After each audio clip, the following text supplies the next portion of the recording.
मैं काम ना करने की वजह से सास-ससुर की नज़र में एक विलन बन चुकी थी और ये कहानी थी मेरी शादी के 4-6 महीने बाद की। एक गाँव देहात की लड़की जिसने जिसको ये भी ना पता हो कि चाय के साथ रोटी खाते हैं कि बिस्किट, उसको एक बड़ा शहर मिल जाए, मतलब शहर क्या महानगर मिल जाए।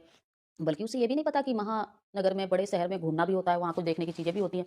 बल्कि उसे खाली इतना ही, हाँ, छत पे चढ़ के देख लिया, बहुत बड़ी-बड़ी बिल्डिंगें बनी हैं, मतलब गाँव में छोटे-छोटे घर देखे और शहर में एकदम से बड़ी-बड़ी बिल्डिंगें देखना, बड़ी-बड़ी गाड़ियाँ देखना, अलग-अलग तरीके के लोग कपड़े पहन रहे हैं।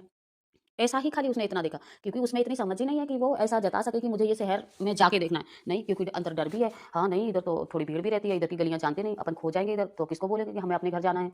वो वाली फीलिंग भी अंदर पहमी हुई है, क्योंकि जो बचपन से बताई गई है, वो तो अंदर रहेगी सदा। और उसको एकदम से ऐसा शहर मिल जाए, ओहो!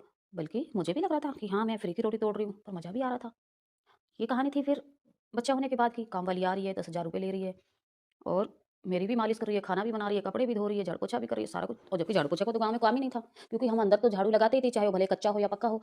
पोछा का तो मतलब ही नहीं बनता, पोछा जानते ही नहीं थे पोछा क्या होता है। और उसके बाद घर का आँगन कच्चा होता था बाहर, जिसमें मैं गोबर से लीपती थी। वो लड़की को ऐसा शहर मिल जाए, ओहो! वो तो मैं तो ऐसे सोच रही थी कि ये हो क्या रहा है? मतलब मेरे पैर ही ज़मीन पर नहीं थे उस टाइम तो। इतना सुख फ़ील कर रही थी जिसकी कोई कल्पना नहीं। ना ही, बल्कि मेरी किसी भी सुख की डिमांड नहीं थी, क्योंकि मैं सुख जानती ही नहीं थी। तो डिमांड तभी करेगा इंसान जब सुख जानेगा। पर ये आ रहा था ज़बरदस्ती। इसकी कीमत दी होगी किसी ने इस सुख की, ऐसी बात नहीं, बिना कीमत के कोई भी सुख नहीं मिलता है। हम भी अगर कोई आज सुख आज ले रहे हैं आज की डेट में, तो हम भी उसकी भरपाई कर रहे होंगे कहीं न कहीं। और अगर हमारे पिताजी ने कहीं हमारे लिए सुख ढूँढा है, तो कुछ थोड़ा बहुत नसीब से मिलता है और थोड़े बहुत की कीमत भी देनी पड़ती है।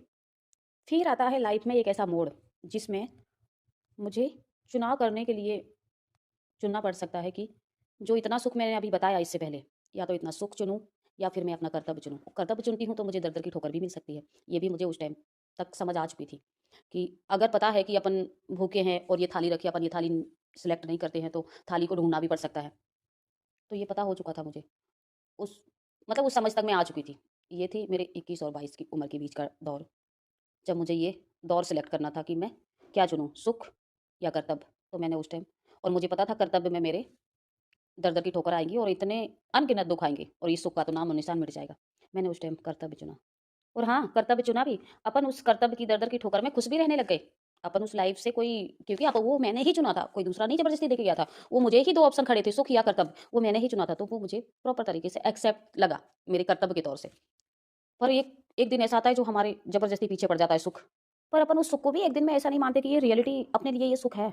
अपन उसकी पूरी जाँच-पड़ताल करते हैं, जिसका ये सुख है उसको फ़ोन भी करते हैं। पर नहीं, उस टाइम सामने से जवाब मिलता है, हमने तो इस वाले सुख को ना फेंक दिया है, ये सुख ना हमारे लिए बेकार है, क्योंकि हम पड़ोस में देख रहे हैं सुख, ठीक है? और हमारे वो पीछे इतना सुख पड़ जाता है कि जब तक हमारे दिल में और दिमाग में